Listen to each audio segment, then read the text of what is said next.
This video is just a little mashup. I had the idea from the other day when I made this video about the dark glory that Kat Kerr was talking about. And I even had a viewer comment about "Here Comes the Sun all dressed in black," which refers to a Rick Joyner video that I previously made, where the testimony of a woman who used to be part of his ministry, and she wrote a book. Her name is Michelle McCumber. And then the last clip is from another video I did about Dark to Light, and it's an Alice Bailey quote or section of her writing where she talks about how pure spirit is darkness. And maybe this doesn't make sense to you, but it definitely all seems to make sense to me. These people are in the same boat and they're on the same page.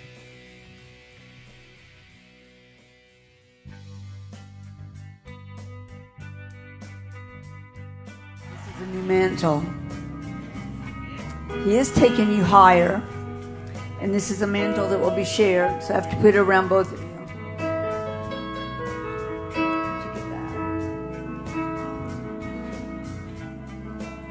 People say, well, it's black. Why is it black? Well, it represents his dark glory.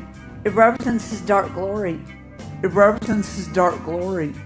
It represents his dark glory. If you didn't know where that was, where's the dark glory? It's when he takes himself into the dark glory. It looks like a million peacock eyes. That's what it looks like. It is dark. It is dark. It is dark. It is dark. And it's clouds, and he hides himself in it when he's going to do something new. And he's taking you there. And he's taking you there. And he's taking you there. He's taking you there.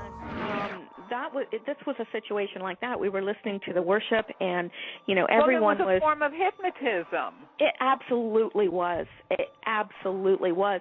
And I remember kind of coming to in the service and looking around, and everybody had that. They were just in rapture. They, their hands were in the air. They were swaying. Everyone had their eyes shut. They were just out of it. And I remember looking around and thinking, what is happening to me? And I suddenly heard what they were singing. And this is what they were singing. It was a prophetic song, and Leonard, who is the head of the worship, was singing, "Here comes the sun, all dressed in black." And then he said, yes. And then he said, "Oh, stinking death, we drink your cup." Then he went into the Beatles song, "Little Darling," "Here Comes the Sun." Oh, and my everybody word. in that place was out of it. And I had a friend that was standing behind me. His name's Doy, and he has since come out of that movement. And I turned around, and he was just lost. I mean, he looked like he was completely drugged and out of it. And I slapped him, and I said, I poked him and slapped him because I couldn't get him to come to. And I said, Doy. And I kept poking him and slapping him. And finally, it was like he was waking up from anesthesia, honestly. And he was like, what? And then he got mad at me. He said, what? What do you want? And so I said, listen to what they're saying, listen. And it was like he almost slipped back into it, and I poked him again. And I said, listen. And so he started listening, and he heard what they were saying. He heard the same thing as me, that they were repeating these things. And he grabbed me, and we ran out of there. And outside, we were standing there. He said, "What are we a part of?" I mean, we were horrified, but it was so strange because everybody else was out of it. Yeah. You could see it. They do play some of their services on God TV, and you could see how these people are acting. They're acting strange, weird. They look like a bunch of zombies in this what they call a church service. You can see it for yourself. Yeah, and people say, oh, it's, they're lost in the spirit. No, they're being mind controlled. Yeah. I literally lost time, and I have worshipped the Lord in my own time and felt just an absolute bliss before the Lord. But it's completely different. I'm aware of my surroundings. I'm aware of my body. I feel like I'm in complete control, but I know that the Lord is speaking with me or whatever. It's completely different. It has a completely different quality to it than this, because this was almost like being in a trance. And not having control over your own body and so forth, that's not God. That's just not God.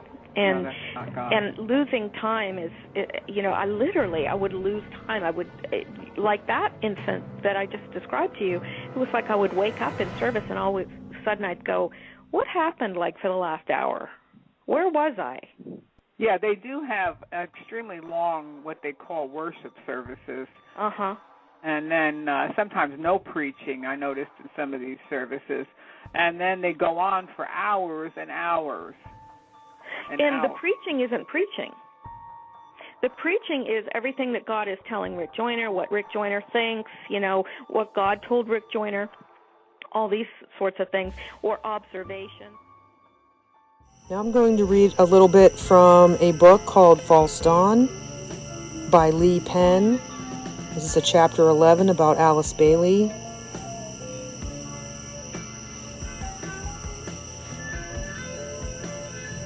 The end of the Theosophical Road, the center of pure darkness. Bailey also set forth the results that individual seekers would attain from ever-growing closeness to the hierarchy. Those who learn to meditate will see that darkness is pure spirit. Followers of Bailey's New Age path will find that each contact with the initiator, capital I, leads to the initiate closer to the center of pure darkness, a darkness which is the very antithesis of darkness as the non-initiate and the unenlightened understand it. It is a center or point of such intense brilliance that everything fades out, and at the place of tension and the darkest point, let the group see a point of clear, cold fire. In parentheses, perhaps Dante was right when he described the center of hell as ice. She urged her followers toward the great renunciation, the final great transference, based upon the renunciation of that which for eons has connoted beauty, truth, and goodness. The author of this book interviewed the president of Lucis Trust, Dale McKechnie, in 1998, and he said that the Bailey books carry one deeper into the relationship between Christ and God and the spiritual hierarchy. For those with eyes to see, the character of Bailey's spiritual hierarchy is clear. Individual intercourse with it leads to the center of pure darkness, and when mankind has blended with the hierarchy, there will be a final act of destruction. So, these people believe Lucifer is the light, and our Father in heaven is the God of darkness and evil. So you have to be careful when you hear people talking about dark to light and everything else. What is their context? Where are they coming from?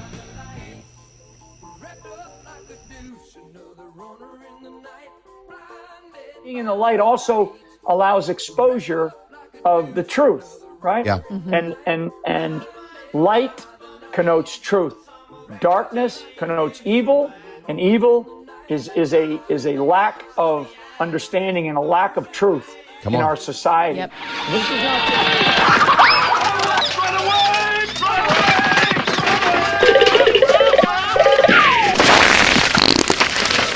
Right! That settles it! Walk away. Just ignore them.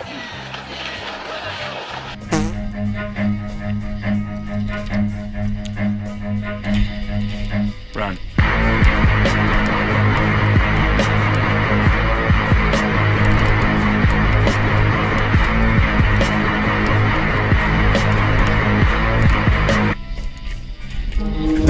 just one name that can keep you out of hell, and it's the name of Jesus. The name of Jesus.